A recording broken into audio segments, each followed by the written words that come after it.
pas chocolat, et avec des morceaux de fruits confits. Donc voilà. Donc écoutez, moi j'aime bien parce que ça a un côté un peu brioche. Donc je me suis dit, ouais, c'est rigolo. Après je pense que c'était un produit vendu genre à Noël ou quelque chose comme ça. Vu le petit emballage qui peut s'accrocher dans un sapin. Et puis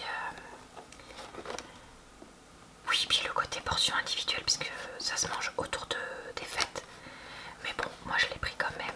C'est valable jusqu'en juillet. Donc je l'aurais mangé avant, mais voilà. Et ça coûtait 98 centimes. Alors on va regarder un peu la composition. Où est-ce que c'est écrit en français? Panettone avec cacao et pépites de chocolat. Ingrédients: farine de blé et pépites de chocolat, beurre, sucre jaune de levure naturelle,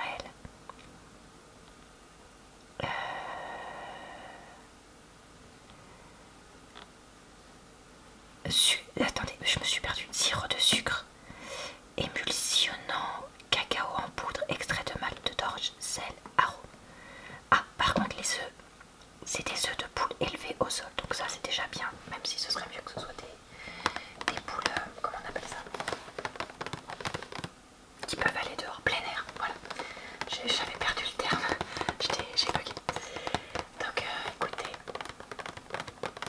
voilà pour la composition, donc rien de mirobolant, mais bon, c'est pas la fin de la vie.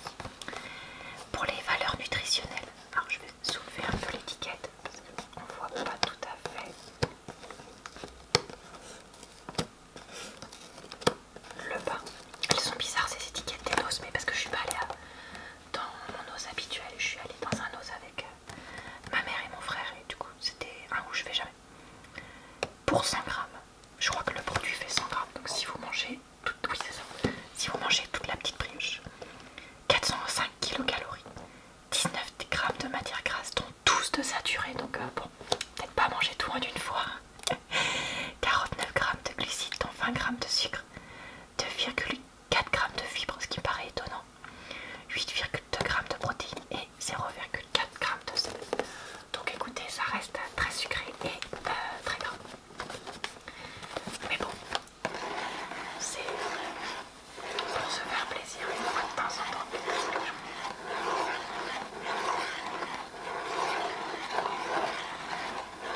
Le produit suivant que j'ai pris, ce sont ces figues avec de la farine de la marque El Pararero. Je crois qu'on dit Ra pour le J. J'ai un doute. Bon, vous allez encore dire que je prononce mal les trucs, mais c'est pas grave. Et c'est la qualité extra, élaboration artisanale et produit d'Espagne, apparemment. On aperçoit ici les petites figues qui, vous voyez, sont entourées de farine. Alors honnêtement, je ne sais pas quel est l'intérêt de prendre des figues entourées de farine. Le seul truc auquel j'ai pu penser, c'est, si je dis pas de bêtises, quand on fait un gâteau et qu'on veut que les fruits secs restent au milieu et ne tombent pas au fond, je crois bien qu'il faut les enrouler dans la farine justement pour que ça permette d'éviter par densité que ça tombe. Et du coup, ça m'a fait penser que je ne fais jamais de alors que j'adore ça. Et du coup, je sais pas, ça m'a donné envie de faire un gâteau aux filles. Ah mince, je vois qu'il n'y a pas l'étiquette, mais je me rappelle, c'était 2 euros. 2 euros le paquet de 500 grammes, donc c'est vraiment pas cher pour des figues séchées. Et c'est pour ça que je me suis dit que ça pouvait s'acheter et se mettre dans des gâteaux sans problème. Parce que bon, quand tu payes des figues séchées 3 ou 4 euros le petit paquet, t'as pas forcément envie de les mettre dans des gâteaux. Voilà, j'ai envie de les manger comme ça. J'adore ça, mais c'est vrai que j'ai pas du coup envie de les gaspiller quoi. Alors, pour les ingrédients, figues séchées avec de la farine de blé. Et pour les valeurs énergétiques, pour 100 grammes, 283 kilocalories, 0,9 g de matière grasse dont 0,3 de saturé, 62 g de glucides dont 37 g de sucre. Alors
centimes. Ça en fait j'en ai acheté 3, mais je vous en montre qu'une puisque ça n'a pas grand intérêt de vous montrer les 3 mêmes produits. Ça c'est un produit que moi je peux en consommer de façon exceptionnelle puisque j'essaye de limiter au maximum ma consommation de poisson, mais ça peut m'arriver de me faire plaisir et d'en manger de temps en temps, et notamment si je sais que je vais devoir faire un repas à l'extérieur. Ça peut être le genre de choses que je glisse dans mon sac pour être sûr d'avoir quelque chose à manger. Donc ça c'est l'ancien packaging avec la fourchette qui est encore incluse dedans, et je pense que c'est pour ça que ça a fini chez Nose, parce que vous savez probablement que maintenant les fourchettes sont interdites, et du coup plutôt que comment dire, plutôt que les jeter, je pense qu'ils les ont mis chez Nose pour que ce soit quand même vendu. Alors les ingrédients, c'est thon listao au poivron, mini épines maïs en rondelles, châtaigne d'eau, riz, fèves de soja, huile de colza, oignon, sucre, gingembre, vinaigre d'alcool, sel, ail, coriandre, piment rouge fort, comme de goire, lard. Je ne sais pas. Tiens, cette salade est fabriquée dans le Pas-de-Calais. Voilà, c'était l'information pas intéressante. Alors, pour une salade, je regarde une salade parce que... Oh non, on va peut-être plutôt regarder 100 grammes quand même pour des histoires de comparaison, même si normalement ce serait plus intéressant de regarder ça. 117 kcal, 4 grammes, 4 grammes 6 de matière grasse, dont 0,4 de saturé. 9,4 grammes de glucides, dont 3,7 de sucre. Ça fait quand même... c'est quand même pénible, j'allais dire une grossièreté. C'est quand même pénible de voir autant de sucre et de voir sucre dans la liste des ingrédients, quoi. 1,4 g de fibres, 8,7 g de protéines, 1,1 g de sel. Cette salade se périme au mois de juillet, et j'ai oublié de dire que les figues que je viens de vous montrer se périment au mois d'octobre. Donc ça laisse dans les deux cas de longs mois pour pouvoir les manger, ce qui sera fait sans problème chez moi.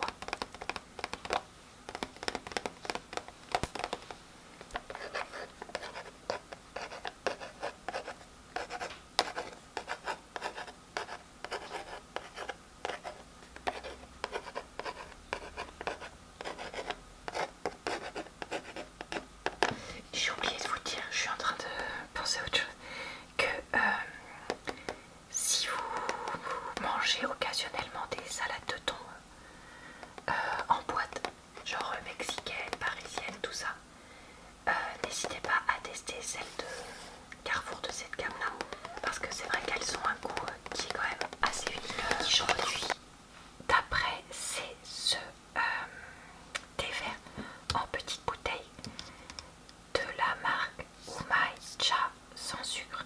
J'ai acheté ça parce que il était prévu que je fasse d'ici peu de temps 2h30 de route dans une journée, et que comme ça a tendance à me claquer. J'aime bien avoir ce genre de petite bouteille de thé pour boire ça sur la route et me réveiller, puisque là je vais payer ça, alors je sais plus exactement le prix, mais et j'ai pas retrouvé l'étiquette de caisse ou l'étiquette de prix, mais ça, je sais que j'ai payé ça à moins d'1 euro.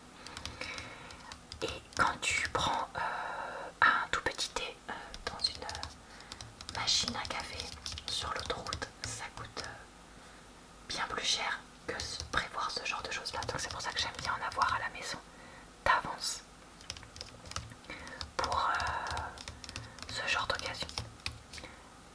Voilà, bon, d'un côté ça me permet de pas m'endormir, mais d'un autre côté ça me donne envie de faire pipi, donc je suis quand même obligée de m'arrêter sur 1 heure de temps. Ça ne peut pas être parfait. Alors, qu'est-ce qu'on nous dit? Infusion de thé vert. Infusion de thé vert 99,9% et de l'extrait de grenade.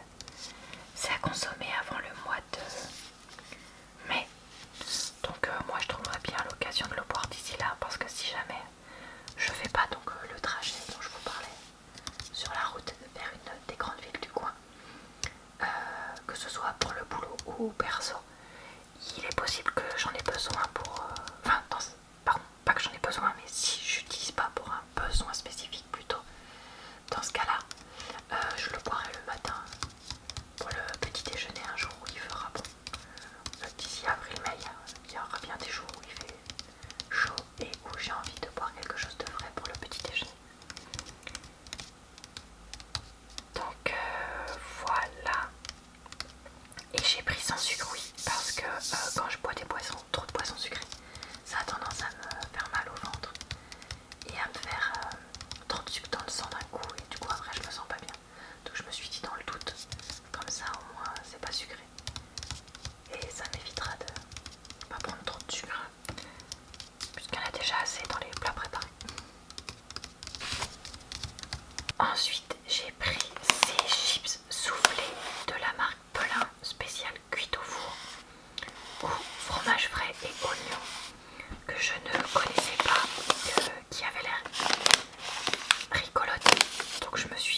C'est un paquet de 100 grammes. Donc eux ils considèrent que ça fait à peu près 3 portions pour ça, sachant que ça fait des petites portions. Voilà, bah écoutez, je vais pas prétendre que c'est bon pour la santé ou ça ou quoi. C'est un petit plaisir que je me fais. Comme le panettone, c'est aussi un petit plaisir.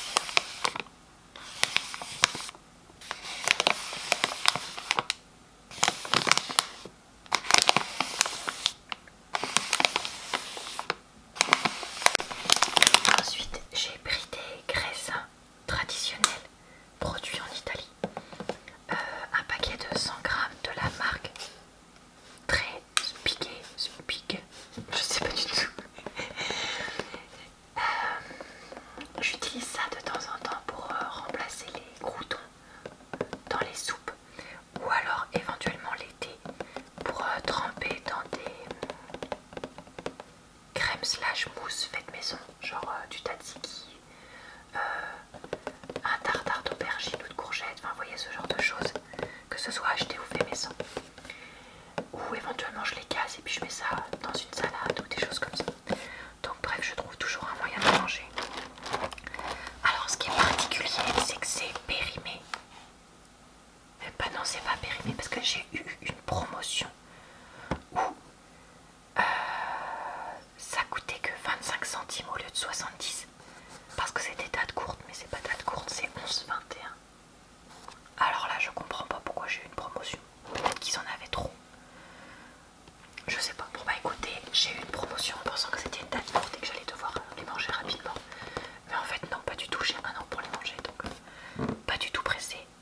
Alors faut savoir que les graissins c'est quand même très gras, donc je pense que ça va se retrouver. Farine de blé, huile de palme, en plus pas bien du tout, levure, sel, farine et extrait de malt d'orge, produit en Italie, donc ça c'est pas mal. Et les valeurs énergétiques, ça doit pas être top top. 400 kcal pour 100 grammes, 6,5 grammes de matière grasse quand même, et 3 grammes de saturé, donc ça reste pas mal. 75 grammes de glucides, 2,8 de sucre, ça c'est pareil, c'est beaucoup. Fibres 1,2, protéines 10 grammes et sel 2 grammes. C'est quand même hyper salé. Donc après, bon, 100 grammes, ça veut dire que vous mangez le paquet en entier, donc ça reste beaucoup. Mais voilà, les graissins, ça doit pas être quelque chose qu'on mange complètement à la place du pain, mais plutôt un petit plaisir à faire de temps en temps, je crois, parce que nutritionnellement parlant, c'est pas le top. Mais écoutez, j'ai pris ça pour me faire plaisir. L'avantage aussi, c'est que quand tu l'ouvres, ça se périme pas du tout tout de suite, donc tu peux le... Moi, c'est le genre de truc, je vais l'ouvrir et je vais manger genre un graisin tous les 2-3 jours. Si c'est une période où je mange des soupes, ou alors je vais manger un ou deux, puis après je vais oublier le paquet pendant 3 mois. Donc clairement, ça va pas être mangé trop rapidement, normalement, et donc ça devrait aller niveau santé. L'avant-dernier produit que je voulais vous montrer, c'est ce sirop d'agave bio à 1,79 €, donc vraiment pas cher du tout. Et j'ai bien vérifié, il y a le logo agriculture biologique européen et sans OGM vérifié. Donc écoutez, ça a l'air authentique, mais franchement à ce prix là, trop cool quoi. En plus j'avais plus beaucoup de sirop d'agave, donc voilà, j'ai pas voulu en prendre trop parce que si jamais il est pas bon, je me suis dit si c'est pour en jeter la moitié, ça sert un peu à rien. Donc coûte 101, puis si c'est vraiment super top bon, éventuellement tirer en racheter. Mais bon, après moi les sirops d'agave c'est pas un truc que je mange par litre non plus. Donc je me suis dit bon, si c'est pour qu'il reste pendant 2 plombes à la maison, est-ce que ça vaut le coup? Ah remarque, j'aurais pu éventuellement utiliser ça comme produit sucrant dans des gâteaux. Bon bah tant pis. Ingrédients, sirop d'agave biologique à consommer avant août 2021, donc ça laisse du temps. Valeur nutritionnelle 320 kcal pour 100 grammes, pas de matière grasse, 80 grammes de glucides, soit 80 grammes de sucre, ce qui n'est pas étonnant vu que c'est un produit sucrant, pas de protéines et 0,03 grammes de sel. Donc écoutez, ben moi j'aime bien le sirop d'agave et alors